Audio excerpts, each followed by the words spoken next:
অভূতপূর্ব সারা। আমি প্রথম দিনই বলেছি এই কেন্দ্র কৃষ্ণনগর কেন্দ্র বামপন্থীদের মানুষের সমর্থন প্রতিদিন বাড়ছে। এই কেন্দ্র এবারের লোকসভায় এই কেন্দ্রে বামপন্থীরা জিতবে।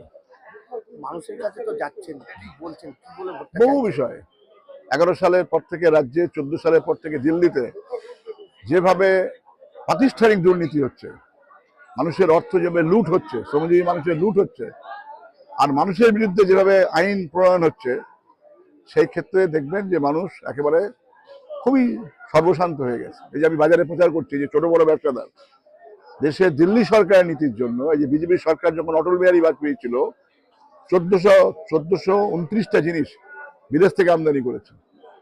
এবং আজকে যে কর্পোরেটের ব্যবসা, মানে কোন ব্যবসাতে কর্পোরেট নেই, শ্যাম্পু থেকে শুরু করে সাবান থেকে শুরু করে সুচ থেকে একচেটিয়া পুঁজি। একচেটিয়া পুঁজি যখন দাপটের সঙ্গে ব্যবসা করছে, এর মধ্যে ছোট ছোট বাজারের ব্যবসাদার, এদের বাজারে সংকট তৈরি হচ্ছে। যার ফলে দেখবেন লকডাউনের পরে মুকেশ আম্বানির সম্পত্তির পরিমাণ বাড়লো, লাভ হলো, সম্পত্তির লাভ হলো, কিন্তু আমাদের যে ক্ষুদ্র ব্যবসায়ীরা তাদের অর্থনীতি কিন্তু ধসে গেল। তাদের যে জমিয়ে রাখা পুঁজি, ওই 20 সালের মার্চের 24 তারিখের পর থেকে লকডাউন হলো পরপর পরপর পরপর, এই অর্থনীতি তো সরকার পাশে দাঁড়ায়নি। এই ক্ষুদ্র ব্যবসায়ীদের পাশে কর্পোরেটকে ছাড় দিয়েছে, আদানিদের ছাড় দিয়েছে, মুকেশ আম্বানিকে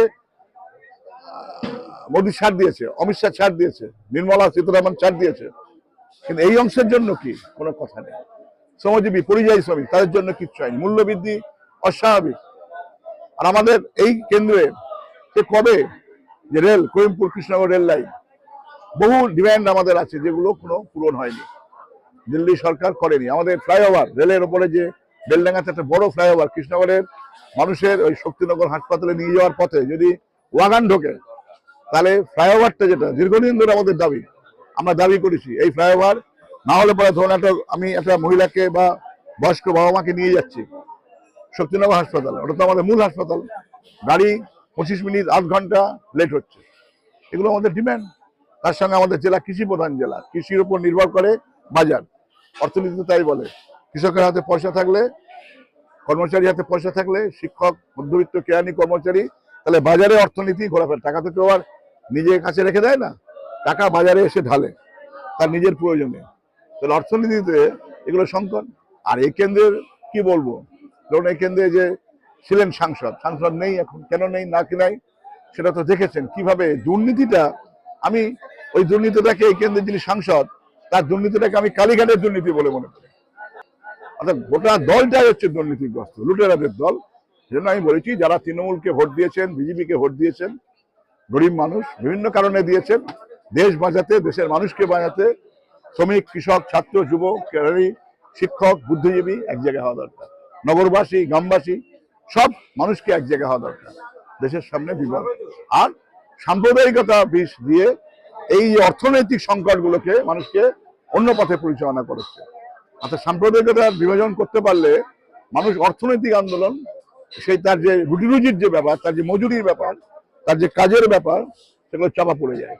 এরা আজকে ভারতীয় জনতা পার্টি 14 সালের পর থেকে তাদের অর্থনীতি, যারা বলেছিল কালো টাকা, জিনিসের দাম কমাবো, কিন্তু তাকিয়ে দেখুন টাকার দাম কমে গেছে। আমাদের ছোট ছোট ব্যবসায়ীরা আছে, আগে আমরা 1 টাকার যা দাম ছিল সেই টাকা আজকাল একটু বাজারে চলছে না। মানেটা কি? এটা অর্থনীতি উল্টো দিক বলে না। আমাদের আমদানি নীতি আর রপ্তানি নীতি, দেখবেন আমদানি হচ্ছে বেশি, রপ্তানি কম। রপ্তানি কম মানে আমাদের দেশের যে যাকে বলে বিদেশি মুদ্রা ঘাটতি, সংকট, যার ফলে নির্মলা সীতারামন তার স্বামী বলেছে, দেখবেন যে ভয়ঙ্কর, যে অর্থমন্ত্রী ছিলেন, ইলেকশন বন্ড, এর মধ্যে যে বিজেপি দুর্নীতি করেছে হাজার হাজার কোটি টাকা, একমাত্র সিপিআইএম এই কর্পোরেটের কাছ থেকে কোনো টাকা নেয়নি। শুধু টাকা নেয়নি তা নয়, সিপিআইএম মামলা করে কারা কারা টাকা নিয়েছে তাই দেখা গেছে। দিল্লিতে বিজেপি, রাজ্যে তৃণমূল কংগ্রেস।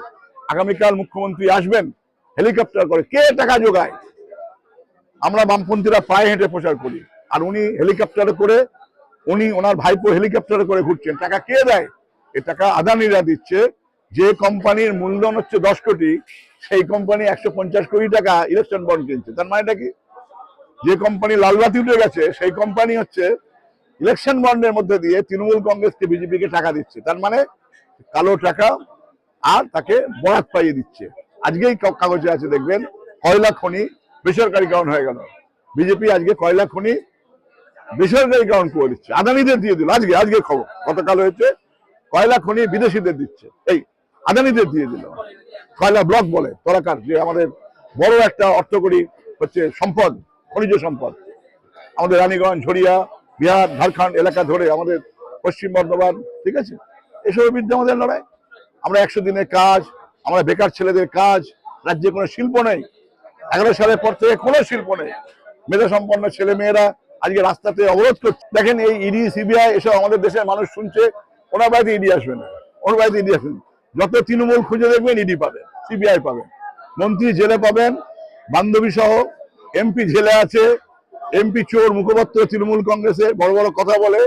সাধারণ মানুষের তো যারা চোর দুর্নীতিগ্রস্ত, কালীঘাট থেকে শুরু করে একেবারে ব্লক স্তর পর্যন্ত, তাদের হয়তো যাবে পালাবে কেন? সামনাসামনি হোক, সামনাসামনি। এগুলো তো অনেক ব্যাপার আছে। এই হীরানন্দানি কে? হীরানন্দানি কি তার সঙ্গে সম্পর্ক? আদানিদের সঙ্গে হীরানন্দের কি সম্পর্ক? এখানকার মানুষ ভোট দিয়ে তাকে পাঠালো, আর তিনি সেখানে গিয়ে হীরানন্দানির সঙ্গে সম্পর্ক তৈরি করলেন আদানিদের সঙ্গে।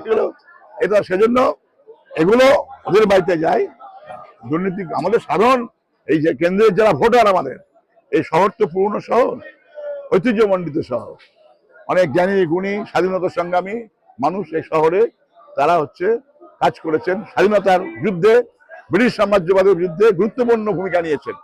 এই কৃষ্ণনগর কলেজ 1846 সাল ইউনিয়ন জ্যাক মানে ব্রিটিশ পতাকা নামিয়েছিল এই শহরে।